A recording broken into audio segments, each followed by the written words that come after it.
G'day and welcome to Scrounger Workshop. First of all, thanks to everyone that replied to my last video where I asked if I should restore this Atlas badge that I just got or leave it as is. The overwhelming majority was leave it as it is, so I did, and I think it looks great, so thank you. You may also notice that one of the retaining bolts is missing. Of course I dropped it when I took the plate off to fit the badge, and I haven't seen it since. I'll just have to wait for it to resurface in the fullness of time. So now on to today's project. What I have here is a 20 litre jerry can made by Rheem Australia. They made all the Australian Army jerry cans, so I have no doubt of its quality. But what makes this one rare? Well, for some reason Mobil spent a lot of money and had their name embossed into the metal, and you don't see many of these around. I did see a couple of these on eBay for over $100 each. I know I wasn't prepared to pay that. And wouldn't you know it, a few days later I was out at my favourite junk shop and I came across this one, about $5 I think.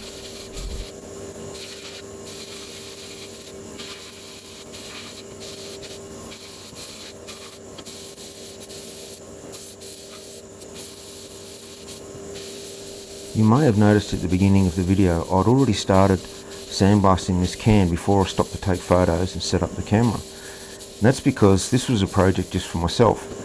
And I mentioned in a previous video that I do a lot of these projects that I don't film because I don't think anyone will be interested in them. So we'll see how it goes with this one, see what the reaction is. Maybe you will like it.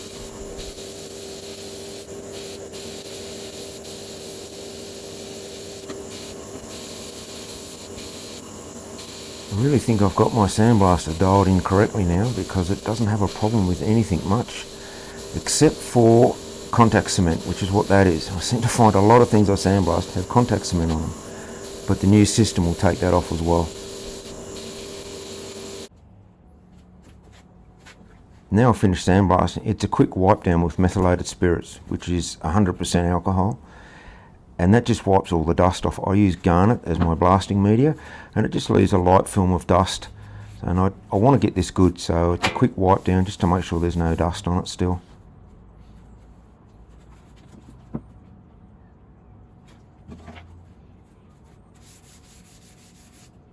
There were a few very small dings in the can, but I decided to leave those, and I'd already decided this was going to be a decorative piece, so I wasn't worried about lining the inside of it. It was in very good condition, so I left the inside alone, and I'm just masking it so that I don't get powder coating in the neck.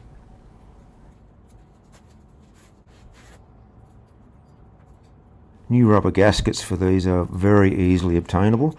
They're all the same, so it doesn't really matter which one you use.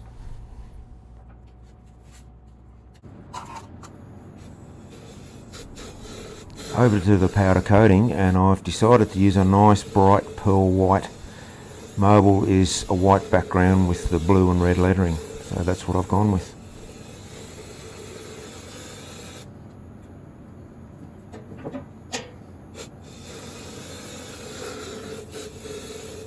Because this is a relatively big piece, I've gone with a little bit higher pressure than I'd normally use and a little less powder, so you can see it's coming out very fine. You don't waste very much.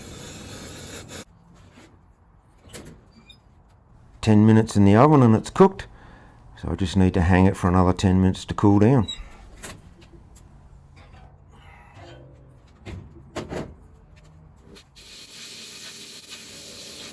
Here's something for you guys that like watching the sandblasting.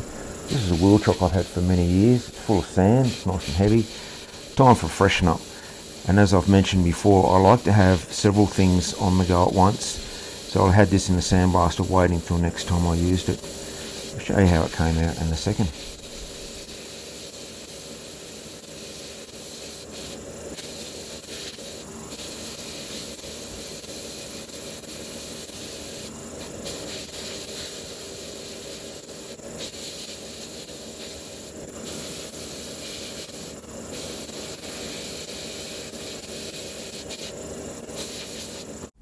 And here it is finished, powder coated in a bright orange, good for another 20 years. And here's the finished jerry can. Rheem 20 litres on one side, Mobil or Mobile on the other side. So while I'll keep it as a display piece, it's not ruined. When I'm finished with it, somebody else can come along and use it for its intended purpose of carrying fuel. It'll still work perfectly fine for that too.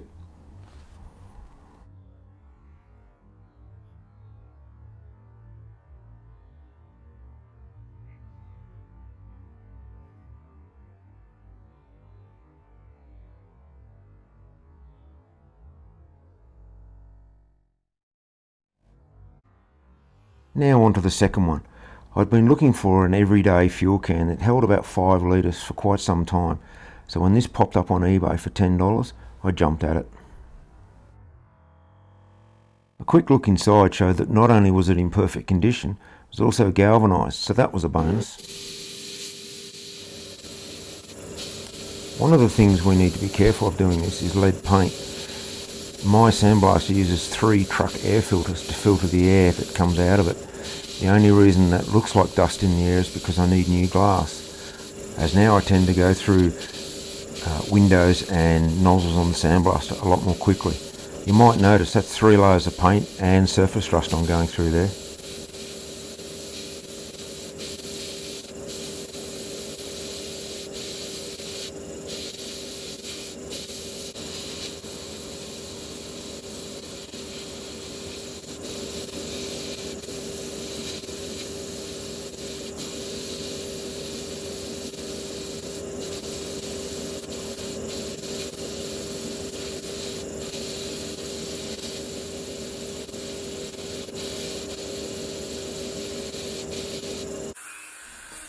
Now it's time to go over the seams top and bottom with the Dremel, as somebody put quite a nice thick coating of solder right around the seams, so there's no way that's going to leak.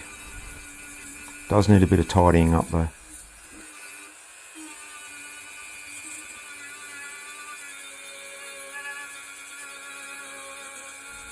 And oops, I was holding the can by the neck while I was working on it and it snapped off. As you can see there, it wasn't soldered on very well in the first place. So here it is all cleaned up and resoldered. I also took the opportunity with the neck off to pull the metal up around the neck, because before it was sitting in a bit of a dip, but now it tends to run up towards the neck. I think you can see what I mean better this way. It tends to pull up.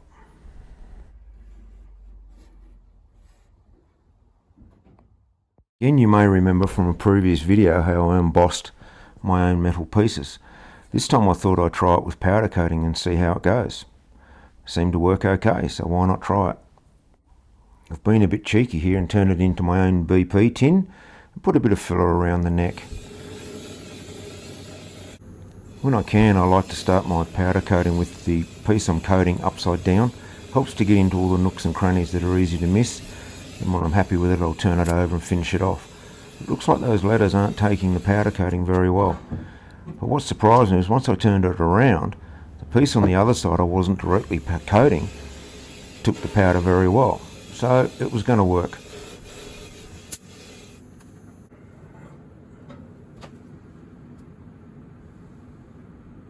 Take a look here at how different this colour is to the finished colour after it comes out of the oven.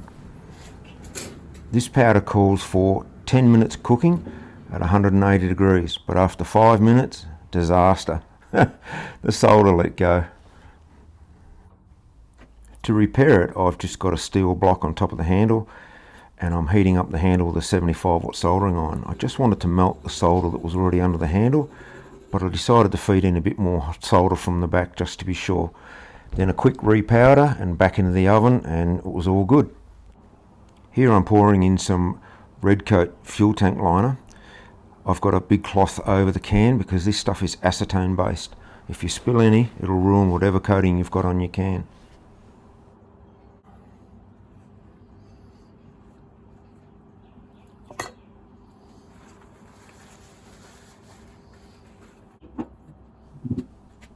I've poured about 1/3 of a litre into the can and you just give it a good gentle slosh around.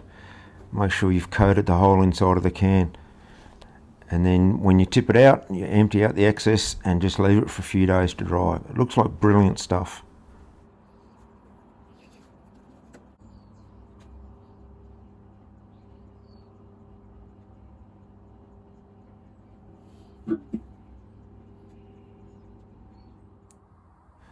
Here it is after it's dried after a few days. There's no residue smell, and you feel inside and it just feels like a good strong coating. It'll never rust either now. I was curious as to where the can may have originated, so I took some measurements and I got 0.99 imperial gallons, near enough to 1. So that's 4.5 litres, so it's not metric, and 1.2 US gallons, so it's not US, so it's either Australian or British pre-65. If you've ever seen one or know anything about it, I'd love to hear from you. That's it for now, so thanks for joining me. I hope you like them. As I said, this isn't something I'd normally show, so if you want to see more of this sort of thing, just let me know in the comments. Thanks.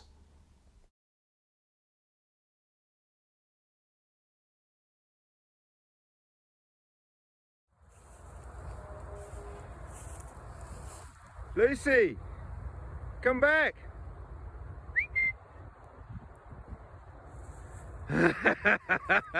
Good girl. Hey.